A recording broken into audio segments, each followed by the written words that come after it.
اور پھر اس کے نتائج بھی دیکھ لیں کہ کیا ہوئے.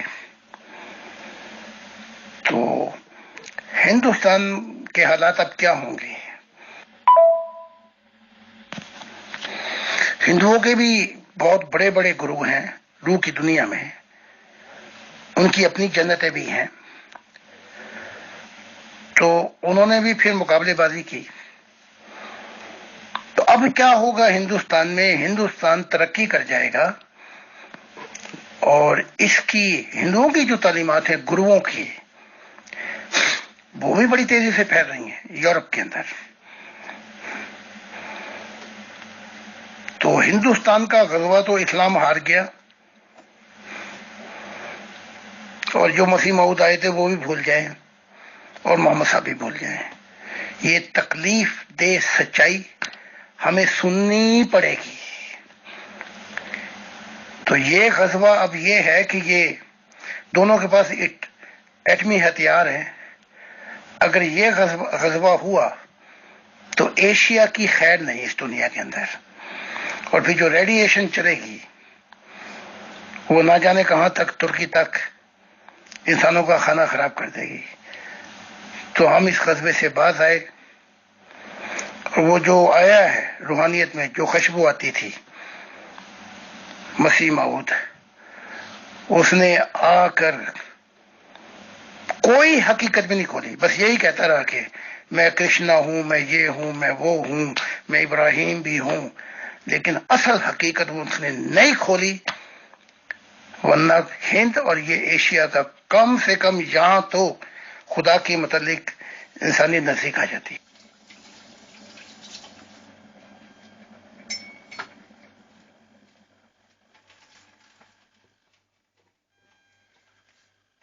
جی محترم، شکریہ. آج کل چونکہ اس پہ بہت بات ہوتی ہے غزوہ ہند پہ، اور یوٹیوب پہ بھی بہت سی ویڈیوز ہیں اس کے اوپر، لیکن میرے ذہن میں یہ سوال پیدا ہوتا ہے کہ 1500 سال سے یہ غزوہ کیوں رکا رہا، جبکہ مسلمانوں کو بہت عروج اور طاقت حاصل تھی. اب تو اس طرح کا عروج اور طاقت حاصل نہیں ہے، لیکن جس زمانے میں مسلمان حکومت کرتے تھے تو کسی بھی مسلمان حکمران نے رسول اللہ صلی اللہ علیہ وسلم کی یہ خواہش پوری کرنے کے بارے میں کیوں نہیں سوچا کہ ان کی یہ شدید خواہش تھی کہ یہ غزوہ ہو، اور اس میں شریک ہونے والوں کو بڑی بڑی بشارتیں تھیں، تو کسی مسلمان حکمران نے اس طرف کا رخ نہیں کیا. یہ بڑے بڑے بادشاہ جو تھے یہ بھی دنیائی تھے، ان کی اپنی نیتیں خراب تھیں. یہ تو حکومت کرنے کے لیے اور مال اکٹھا کرنے کے لیے آئے تھے. یہ کوئی اس نیت سے تھوڑی آئے تھے کہ یہ غزوہ کر کے اسلام پھیلائیں. اور پھر دوسری طرف جو گرو ہیں ان کے بڑے بڑے، انہوں نے بڑی طاقت کا زور لگایا کہ یہ ہندوستان مکمل طور پہ فتح نہ ہونے پائے. یہ اورنگزیب، اس نے تو بڑی کوشش کی کہ یہ پورا ہندوستان مسلمان ہو جائے، لیکن ہر خواہش ایسی، وہ کیا ہے شعر کے، ہر خواہش پہ دم نکلے، میرے ارماں بہت نکلے لیکن کم نکلے. تو جو ہندوستان والے ہیں انہوں نے بھی تو بڑی بڑی رکاوٹیں کھڑی کی، اور اس لیے یہ نہیں ہو سکا. یہ آتے گئے جاتے،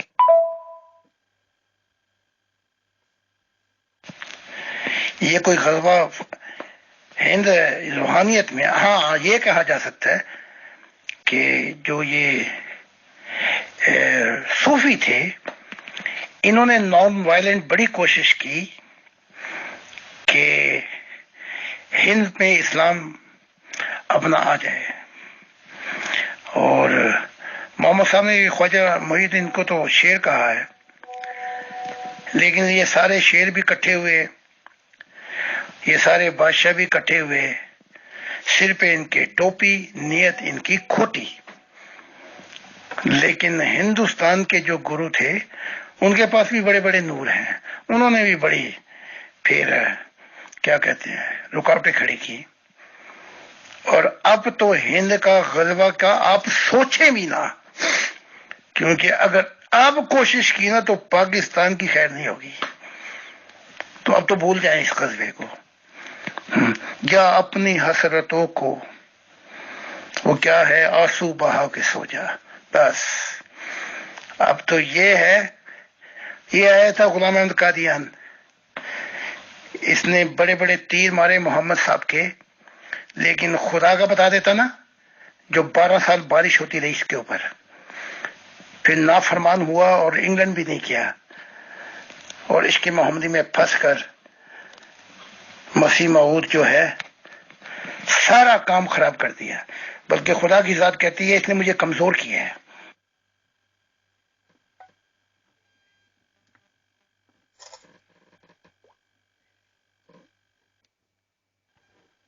ہزاروں خواہشیں ایسی کہ ہر خواہش پہ دم نکلے، ہزاروں خواہشیں ایسی کہ ہر خواہش پہ دم نکلے، بہت نکلے میرے ارمان لیکن پھر بھی کم نکلے۔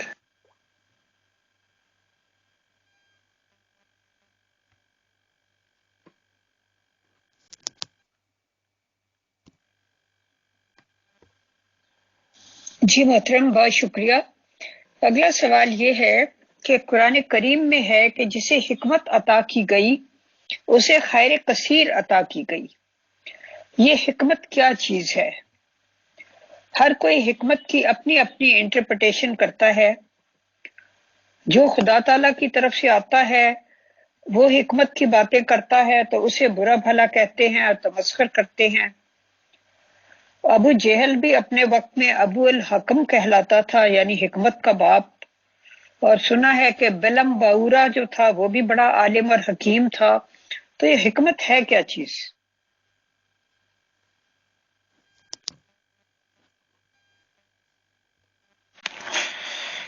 حکمتیں دو ہیں، ایک شیطانی ہے، ایک رحمانی ہے۔ شیطانی تو وہی جو ابو جہل مختلف جوڑ توڑ کے ساتھ، یہ عرب کے جو یہ سردار ہیں یہ اپنی حکومت چاہتے تھے، ایک تو یہ حکمت ہوئی جو دنیائی ہے۔ اب جس حکمت کی طرف قرآن اشارہ کرتا ہے وہ الہام اور وحی ہے، کہ اس کو کس حکمت کے ساتھ انسانوں کے دلوں میں اتارا جائے کہ کم سے کم اندھیروں سے نکل کر روشنی کی طرف تو آئیں۔ اس لیے قرآن کہتا ہے وَتِلْكَ الْإِمْثَالُ نَضْرِبُهَا لِلنَّاسِ لَعَلَّهُمْ يَتَفَكَّرُونَ، ہم یہ مثالیں جو پیش کرتے ہیں، ہم یہ بار بار جو لے کے آتے ہیں قرآن کی آیات، یہ اس لیے کہ شاید کوئی تیر تمہیں لگ جائے اور تم کوشش کرو اندھیرے سے نور میں آنے کی۔ اس تیر کے لگنے سے جو قرآن حکمتیں پیش کرتا ہے اس میں پھر لوگ آئے جو نبی بننا چاہا، یہاں تو خیر ڈکا لگ گیا، یہاں تو خیر نہیں، یہاں تو سر تن سے جدا، لیکن قرآن اشارہ کرتا ہے کہ صدیق بھی آ سکتے ہیں، شہید بھی آ سکتے ہیں، لیکن یہاں جو ہے شہید سے مراد اگین اگین سمجھانا پڑتا ہے، دوسروں کی زندگی اجرن اور بم ماننا نہیں، بلکہ اس کے متعلق قرآن یہ کہتا ہے یا ایھا الذین آمنوا اتقوا اللہ وابتغوا الیہ الوسیلۃ وجاہدوا فی سبیل اللہ، یہ نفس کا جہاد ہے۔ تو پھر صالحین کی بات کرتا ہے، ابراہیم صالحین بھی تھے، تو اسے حقیقت میں حکمت کہا جائے گا۔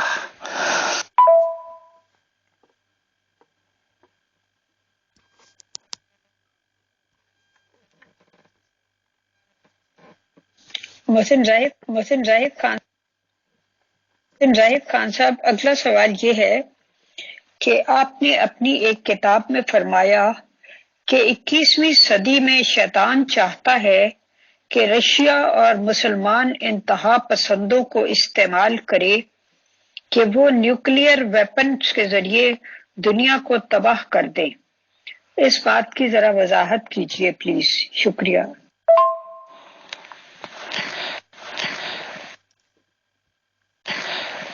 یہ جو اسلام کے غلبے کا فطور ہے نا، یہ جن اتنا غالب ہو چکا ہے مسلمانوں کے اوپر کہ یہ پتہ نہیں کیا نہیں کر گزریں گے۔ تو اس لیے بائبل میں رشیا کے متعلق بیان کیا گیا ہے کہ ادھر سے فتنہ شروع ہوگا۔ اور میں آپ کو ایک اور بات بتاتا ہوں، میں نے جرمن گورنمنٹ کو کئی دفعہ کہا کہ یہ جو عراقی، یہ جو اپنا لیبیا کے اور یہ جو ہیں افغانستان کے، یہ جو ملین آئے ہیں، یہ انہوں نے تباہ کیا افغانستان، عراقی اور لیبیا کو، اپنے ملکوں کو، سیریا کو، اور یہ یہاں پہ چپ ہو کر نہیں بیٹھیں گے۔ وقت کے ساتھ یہ اٹھیں گے، گوریلا وار کریں گے اور یورپ کو تباہ کر دیں گے۔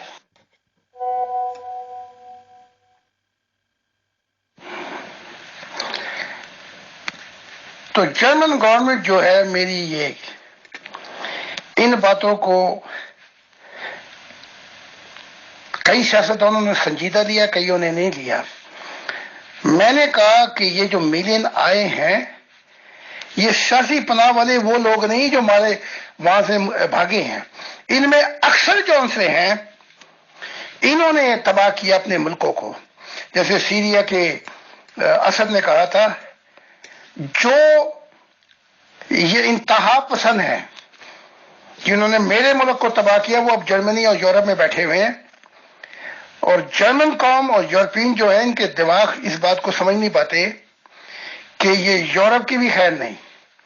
تو میں نے اپنی کتاب میں لکھا، رشیا خود تو ٹکر نہیں لے سکتا یونائٹڈ نیشن سے، نیٹو کے ساتھ، اس کا دماغ خراب نہیں ہے، لیکن اب مستقبل میں جو میں نے کہا ہے کئی اپنی جلوسوں میں یا ریلی میں، کہ رشیا ویپن سپلائی کرے گا، اور اگر یہ ہوا اور یورپین نہ جاگے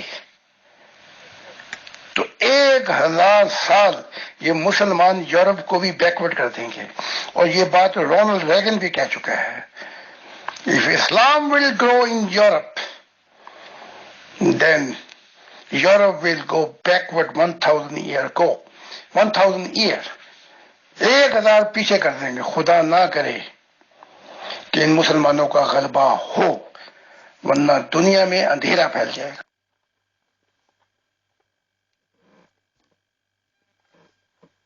جی محترم، شکریہ، لیکن آپ اس مسئلے کے لیے کیا حل تجویز کرتے ہیں؟ کیونکہ بہرحال خدا تعالیٰ نے آپ کو مسیح الزماں بنا کے بھیجا ہے، اپنا دل کہا ہے، تو ظاہر ہے کہ آپ کو اس معاملے میں کوئی گائیڈنس بھی دی ہوگی کہ آپ بتائیں دنیا کو، آپ کیا حل تجویز کرتے ہیں؟ میں نے ان 50 سالوں میں روحانی فاؤنڈیشن بھی تیار کی، کیونکہ روحانی فاؤنڈیشن میں خدا نے کہا کہ یہ تعلیمات جتنی جلدی سے پھیلیں گی اتنی ہی رکاوٹ بن جائے گی اس سول وار اور اس غلبے میں۔ تو وہ کام تو میں کر رہا ہوں، اللہ ماشاءاللہ میں مشہور شخص ہوں، لیکن دوسرا کام جو میں نے کیا وہ یہ کیا کہ سیاستدان جو ہیں اس میں بھی میں نے بڑا ایکٹیو رول ادا کیا، بلکہ ایک پارٹی کا جب وہ بنی ہے تو اس وقت جو تھا میں نے جو پیش کیا کانسیپٹ، اس کانسیپٹ کے اوپر کوئی تیار نہیں تھا، لیکن آج اسی پارٹی کے 25 member of national assembly German میں پارلیمنٹ میں بیٹھے ہوئے ہیں۔ تو میں نے اس طرح بھی بڑی توجہ کی، اور میرے پیغام بھی جا رہے ہیں، اور میں پارلیمنٹ میں اور جو دوسری ڈومیسٹک جیسے پنجاب پارلیمنٹ ہے یا نیشنل، میں بڑا اپنا کانسیپٹ پیش کر رہا ہوں اور اب لوگ سمجھ رہے ہیں. تو میں نے ظاہر بھی اور روحانیت میں بھی بہت کام کر رہا ہوں. اور اب ہم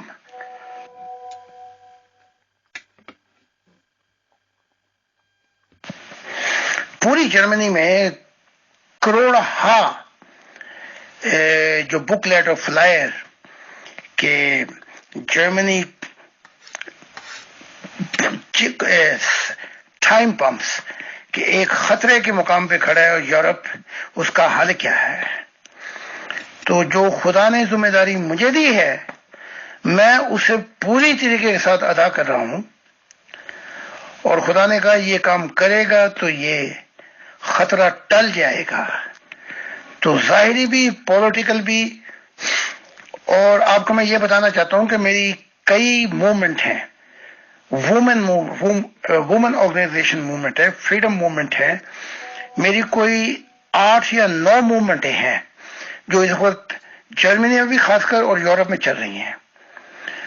تو خدا نے مجھے کہا کہ اس جو تو کر رہا ہے، اور اتنا بھی بتاتا ہوں ماشاءاللہ کہ جب میں بولتا ہوں، جیسے میں نے ابھی فرینکفرٹ میں بلایا تھا، تو 7 نیشنل اسمبلی کے رکن جو تھے اور منسٹر بھی، وہ میری ریلی میں شریک ہوئے تھے فرینکفرٹ کے اندر. تو میں دونوں کام کر رہا ہوں، جو خدا کہتا جا رہا ہے میں وہ سب کچھ کرتا جا رہا ہوں. محترم زاہد خان صاحب، ایک ہمارے ریسپیکٹیبل ممبر کا سوال ہے کہ غزوہ کس کو کہتے ہیں؟ کہ میں زاہد خان صاحب سے سوال کروں کہ غزوہ کس کو کہتے ہیں اور غزوہ اصطلاح کس کے لیے استعمال کرتے ہیں؟ یہ اردو میں لکھا ہوا ہے، اگر میرے ورڈ پروناؤنسیشن میں کچھ غلطی ہوئی تو معافی. آپ یہ سوال پڑھ کر جواب دے سکتے ہیں، میں نے اس لیے بولا کہ تاکہ یہ ریکارڈ میں آ جائے. شکریہ. 82 اور 83 غزوے جو کیے ہیں محمد صاحب نے، تو آپ مسلمان ہیں، آپ یہ بات بھی نہیں سمجھتے؟ حدیثوں میں پڑھیں اور محمد صاحب سے پوچھیں کہ غزوہ کس چیز کا نام ہے. جو قرآن کی ڈیفینیشن ہے وہ 2 ہیں، ایک روحانی اور ایک ظاہرتاً کسی پر حق اور سچائی کو سمجھتے ہوئے اس پہ چڑھ دوڑنا.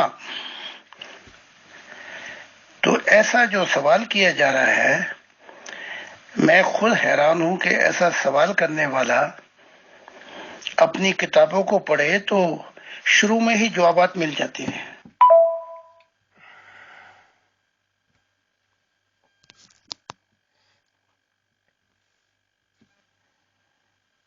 محترم زاہد خان صاحب، ایک اور ممبر نے سوال کیا تھا. انہوں نے پچھلی جب ہماری گفتگو ہو رہی تھی اس دوران اینڈ پہ بھیجا تھا، اس لیے ان کا سوال رہ گیا تھا، وقت کافی ہو گیا تھا. تو آج میں وہ سوال آپ کو فارورڈ کر دیتی ہوں، اس کا بھی جواب دے دیجیے گا. اب یہی لے لے قرآن سے فکر ہوا، جاہدوا فی سبیل اللہ، جہاد کرو. اب کون سا جہاد کریں؟ سر تن سے جدا کریں یا تعلیمات پیش کریں؟ وہ ساری ڈیفینیشن قرآن میں خود ہی بیان کر رہا ہے. تو جو جس نے تعریف لینی ہے غزوے کی وہ لے لے. بلکہ یہ جو 4 خلیفہ گزرے ہیں یہ تو بہت ہی اپنے عمل سے انہوں نے حقیقت کھول کے رکھ دی کہ غزوے سے مراد کیا ہے. مسلمانوں کو چاہیے کہ اپنی کتابوں کو صرف پڑھیں نہ بلکہ سمجھنے کی بھی کوشش کریں. غزووں کئی ہو سکتے ہیں، ایک نہیں کئی ہو سکتے ہیں. جیسے قیامتیں کئی ہیں ایسے غزوے بھی کئی ہیں. تو یہ سوال آپ اپنے عالم سے بھی کریں. بڑا بچکانا سوال تھا لیکن بہرحال. جی اجالا میڈم، میں پیور ڈسکشن میں آپ لوگوں کی گفتگو سن رہا ہوں. میں تھوڑا لیٹ ہو گیا تھا تو ابھی میں شروع سے پہلے میسیجز دیکھ رہا ہوں. تو زاہد صاحب نے ایک گفتگو کی کہ یہ دنیا جو ہے وہ دنیا نہیں ہے جس کا تصور خدا تعالیٰ نے کیا. اگر آدم علیہ السلام اپنی ذمہ داری پوری کر جاتے تو ایسا نہ ہوتا. تو سوال میرا یہ ہے کہ آدم علیہ السلام کی کیا ذمہ داریاں تھی، اس کے بارے میں کچھ روشنی ڈالیں. وہی بیان کر دیتا ہوں. خدا نے کہا یہ نیکی کا درخت ہے، یہ بدی کا درخت ہے، اگر تو نیکی کا پھل یعنی کہ میری گائیڈنس لے گا. اس وقت براہ راست ہم کلام تھا، تو یہ زندگی کا راستہ ہے. مراد یہ کہ اگر تو اپنا کامل تعلق کر لے مجھ سے محبت الہی میں، تو یہ تیرا اور تیری اولاد کے لیے زندگی کا راستہ ہے. اور اگر وہ بدی کا پھل چکھے گا تو تو مرا. یہ نہیں کہا کہ تو مر جائے گا، تو مرا. تو آدم ویسے تو زندہ رہا 900 سال تقریباً کم و بیش. روحانی رشتہ اس کا مر گیا. اس کے بعد قرآن کہتا ہے کہ آدم نے نافرمانی کی اور وہ سچے راستے سے بھٹک گیا. تو پھر جب یہ خاندان، یہ آدم، یہ حوا، انہوں نے بغاوت کی، تو اس کا جو پھل تھا بدی کا وہ دیکھ لیا گیا کہ وہ خاندان خدا کا نہیں تھا. اور قائن نے حابل کو قتل کر دیا. زن تے زمین. اور یہاں سے یہ سوسائٹی شروع ہوئی جو خدا کی نہیں ہے. وہاں بھی یہی ہو رہا، زن تے زمین، خون خرابہ، طاقت. اور پھر یہی سوسائٹی سے شروع ہوئی آدم کے ایک ملک. وہ ملک بھی ایسا ہی، بڑے میاں تو بڑے میاں، چھوٹے میاں سبحان اللہ. اور جو دنیا وجود میں آئی ہے اس آدم سے، وہ دیکھ لو ورلڈ وائڈ پوری دنیا میں کیا خون خرابے ہو رہے ہیں. اور قائن جو ہے وہ اسلام مذہب ہے، حابل وہ ہے عیسائیت. اب ان کا ٹکراؤ ہے، کہیں ایسا نہ ہو کہ قائن حابل کو قتل کر دے. یعنی اس غلبے کے شوق میں اسلام کے کہیں کرسچینٹی سے سینگ نہ پھنس جائیں اور دنیا تباہ ہو جائے. اب اس 6000 سال کے بعد حق تعالیٰ نے ان کی سب کی صف لپیٹ دی اور کہا تو نیا آدم ہے. اس نئے آدم نے خود خاندان کو بھی خدا سے ملا دیا. اب یہاں سے جو سوسائٹی شروع ہو رہی ہے اس میں بھی انبیاء آ رہے ہیں اور ہزاروں لوگ جو ہیں خدا سے مل رہے ہیں. اس سوسائٹی سے جو قوم ہوگی وہ بھی خدا کی ہوگی. اور اس قوم سے جو دنیا وجود میں آئے گی وہ بھی خدا کی ہوگی کہ نیا آسمان نئی زمین ہوں گے. خدا کی منشا پوری ہو جائے گی. زمین تو انتہائی خوبصورت ہے، انسان اہل دل ہوں گے. تو یہ تشریح سے میں نے آپ کو جواب دے دی ہے. اب جو خاندان، سوسائٹی، قوم، دنیا شروع ہوگی اس کا نیا آدم میں ہوں. اور یہ جو پرانا آدم ہے جس سے مصیبتیں آئیں، ان کے مذہبوں کی بھی، ان کی دنیا کی بھی صف لپیٹ دی خدا نے. جی محترم، تفصیلی جواب کا بہت بہت شکریہ. جیسا کہ آپ نے ابھی فرمایا کہ اسلام کی نیچر جو ہے وہ قائن ہے اور مسیحیت کی حابیل والی ہے. تو پاسٹ میں کافی جنگیں ہوئی ہیں، ہولی وارز ہوئی ہیں مسیحیت اور اسلام کے درمیان. تو کیا وہ مسیحیت کی طرف سے دفاعی جنگیں تھیں یا مسیحیت نے کبھی حملہ کرنے میں پہل بھی کی ہے؟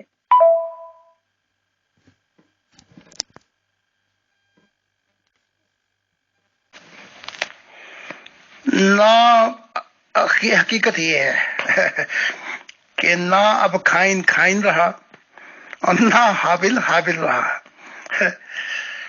نشے کی رات ڈھل گئی اب خمار نہ رہا. حقیقت یہ ہے کہ میں اس کانسیپٹ سے بیان کر رہا ہوں حابل اور کھائن جو خدا نے کہا تھا کہ میرا ابدی عہد جو ہے وہ اسحاق سے میں باندھوں گا. وہ ابدی عہد جو تھا وہ یہ کہ جو میری دنیا آئے گی وہ یہاں سے آئے گی. تو اس کے متعلق یہ جو کرائسٹ یا عیسیٰ ہیں انہوں نے کانسیپٹ پیش کر دیا تھا. خدا کی بادشاہت کا زمانہ آ گیا اور تم خدا کی بادشاہت کی راہ میں رکاوٹ بن رہے ہو. نہ تم آتے ہو نہ آنے دیتے ہو. You shut the kingdom of God before mankind. تو اس طریقے سے وہ حابل ہو گئے. کھائن کا یہ تھا کہ ابدی عہد نہیں باندھا، یہ کہا کہ سردار آئیں گے یہاں سے اور میں ان کو بھی برکت دوں گا. وہ اسماعیل ہے.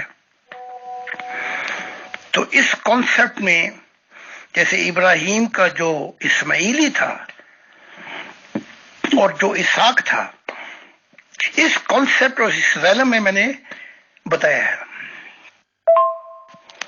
پھر ایک حدیث بھی سن لیں. ابو ہریرہ کہتے ہیں میں اکیلا بیٹھا ہوا تھا تو محمد نبی نے مجھ سے کہا، محمد رسول اللہ نے، کہ اے ابو ہریرہ آخر میں عیسائیت چھا جائے گی. مراد یہ کہ دنیا پر یہ چھا جائیں گے. تو ابو ہریرہ نے کہا یا رسول اللہ یہ آپ کیا کہہ رہے ہیں؟ کہا میں ٹھیک کہہ رہا ہوں، اس لیے کہ وہ نرم دل ہیں اور یہ ہم سخت دل ہیں. تو نرم دل والے حابل ہوئے اور سخت دل والے کھائن ہوئے. لو جی سن لیں محمد صاحب کی اپنی زبان سے وہ کیا کہہ رہے ہیں. اور وہ جو تھیلا تھا نا، وہ جو کہتے تھے کہ ابو ہریرہ میرا سر تن سے جدا کر دیں گے، اگر وہ بیان کر دیا وہ کہیں گے تو وہ تھیلا بھی کھول دوں گا کسی دن، کیونکہ یہاں تو بڑی کوشش کی میرا سر تن سے جدا نہیں کر سکے، تو وہ تھیلا بھی کھول کے آپ کے سامنے رکھ دوں گا. لیکن پھر یہ ہوگا کہ اف اف نہ کریں.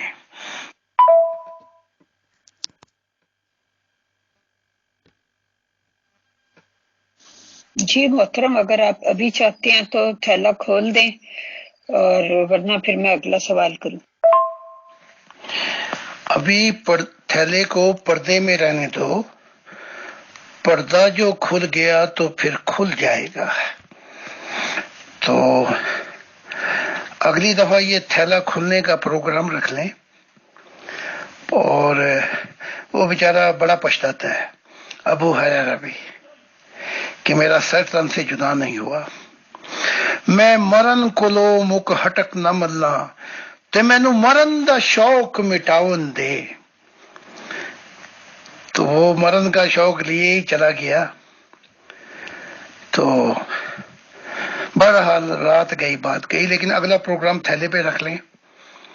تو وہ ایک تھیلا تو اس نے کھولا تو عمر نے کہا تیرے کوڑے مار مار کے نا اور اپنی گواہی پیش کر رہے. وہ پہلا تھیلا بھی نہیں کھولنے دیا. اگلا سوال کر لیں آپ.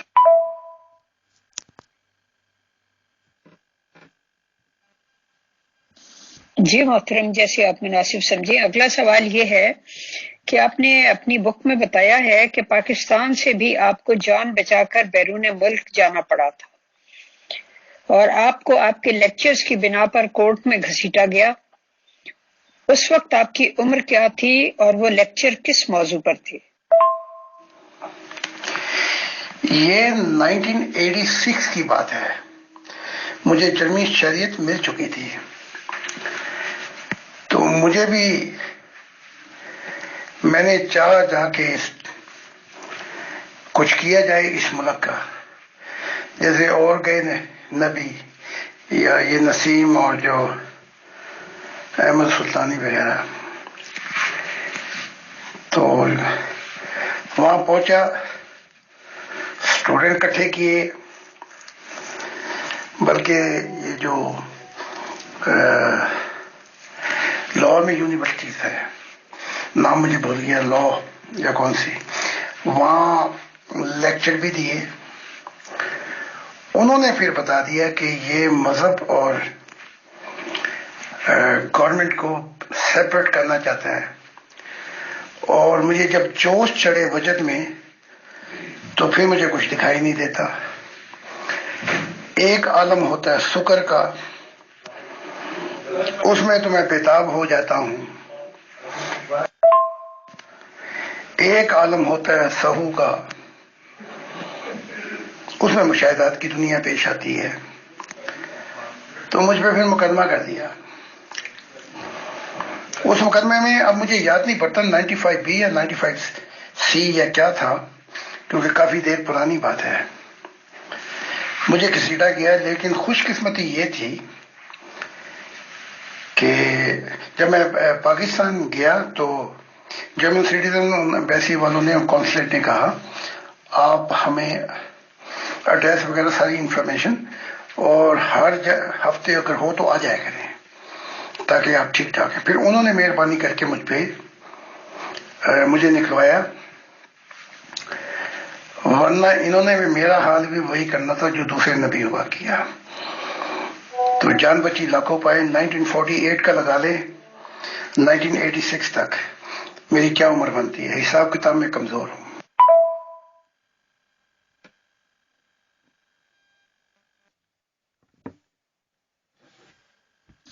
جی محترم، اب میں اپنا آج کا آخری سوال کرتی ہوں کیونکہ آلموسٹ 1 گھنٹہ ہو گیا ہے.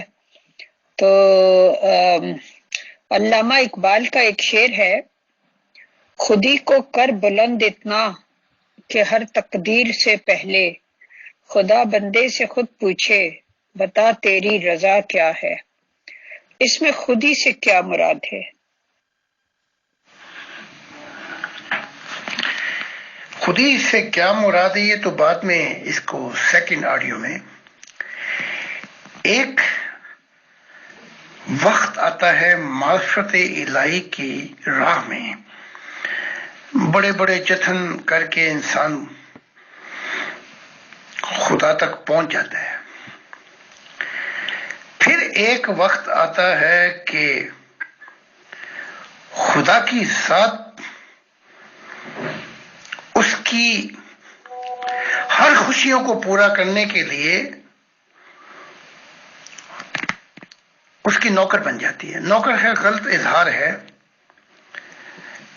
چاہتی ہے کہ لہمے لہمے اس انسان کے لیے خوشیوں اور محبتوں کے منزلیں کھول دے. اب خوداری میں اپنی بات کروں گا. خودی میں نہ میں نے خدا سے کبھی شکایت کی، نہ اپنا دکھ اور درد بیان کیا. میرے یہ زندگی کے جو سال ہیں دکھی اور غم اور دکھ سے بھرے رہے، میں نے ان کو بھی اپنے اندر دبا لیا. نہ کچھ مانگا خدا سے،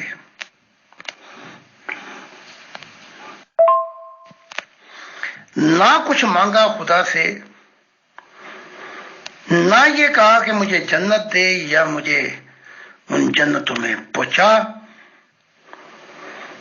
نہ یہ مانگا حتیٰ کہ میری صحت، مجھ پہ تکلیفیں، یہ مصیبتیں، یہ ہر طرف سے جو جھکڑ چل رہے ہیں، ان میں کچھ مدد کر میری. تو جب میں سب دوروں سے گزر گیا تو خدا نے تقدیر میرے ہاتھ میں دے دی، مستقبل میں میرے ہاتھ میں دے دیا. یہاں یہ میرا خیال،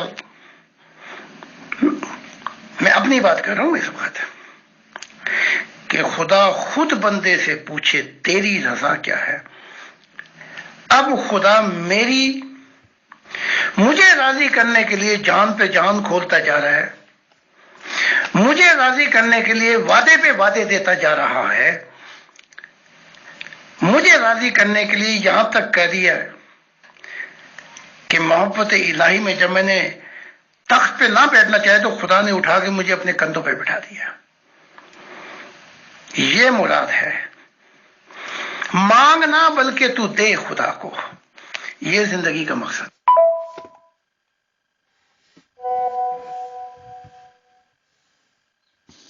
جی محترم، بہت بہت شکریہ، تفصیل سے آپ نے بیان کیا، اور چونکہ 1 گھنٹہ سے اوپر ہو چکے 10 منٹ، تو آپ کا بہت شکریہ۔ آج کا جو سیشن ہے ہم اس کو وائنڈ اپ کرتے ہیں، اور انشاءاللہ کل آپ کا پروگرام فیصل بھائی کے ساتھ ہوگا۔ تو میرا خیال ہے کہ وہ جو حضرت ابو ہریرہ رضی اللہ تعالیٰ عنہ والا تھیلا ہے وہ وہیں پہ کھولیے گا، تو وہ زیادہ سوٹیبل ہے اس پروگرام کے حساب سے۔ تو میں تہہ دل سے اپنی طرف سے اور پیور ڈسکشن گروپ کی ٹیم کی طرف سے، فیصل بھائی کی طرف سے آپ کا شکریہ ادا کرتی ہوں کہ آپ نے وقت دیا۔ بہت بہت شکریہ۔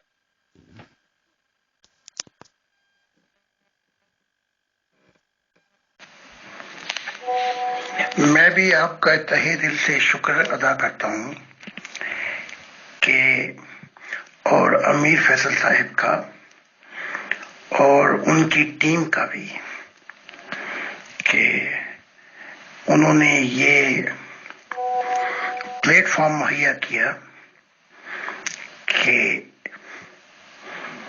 ہم انسان بن کر تھوڑا سا مذہب کو ہٹا کر اور روحانیت کی دنیا میں آ جائے، تو پھر نئے حالات ہوں گے، نئی بہاریں ہوں گی، نیا آسمان ہوگا۔